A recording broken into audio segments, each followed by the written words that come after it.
আগামী 6 জুন যে জন্মতিথি আছে 6 জুলাই ডক্টর শ্যামাপ্রসাদ মুখার্জির, সেদিন একটি নূতন তার প্রতিমা নির্মাণ, মূর্তি নির্মাণের জন্য স্থান নিশ্চিত করে ভূমি পূজন হবে। আর তথ্য সংস্কৃতি দপ্তর থেকে 21 জুন তারিখে পশ্চিমবঙ্গ রাজ্য দিবসকে পশ্চিমবঙ্গ দিবস হিসেবে পালনের প্রস্তাব রাখা হয়েছে। আপনারা জানেন এর আগে সরকার 1 বৈশাখকে পশ্চিমবঙ্গ দিবস হিসেবে ঘোষণা করত। বর্তমান সরকার 20 জুন যে দিনটি ডক্টর শ্যামাপ্রসাদ মুখার্জির নেতৃত্বে তৎকালীন আইনসভায় পশ্চিমবঙ্গ দিবস হিসেবে পালিত হয়েছিল এবং প্রস্তাব গ্রহণ করা হয়েছিল, বেঙ্গলি হিন্দু হোমল্যান্ড হিসাবে স্বীকৃতি দেওয়া হয়েছিল, তাকেই বর্তমান সরকার পশ্চিমবঙ্গ দিবস হিসেবে পালন করবে।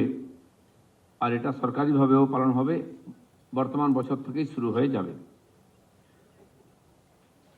20 জুন যেটা পশ্চিমবঙ্গ দিবস হিসেবে আমরা বেসরকারিভাবে পালন করতাম, সেটা এখন থেকে সরকারিভাবে সব জায়গায় পালন হবে এবং সেটাকে আমরা স্বীকৃতি দিচ্ছি। এই কয়েকটি বিষয় বলা ছিল, বা এটা অগ্নিমিত্রাদি বলবেন।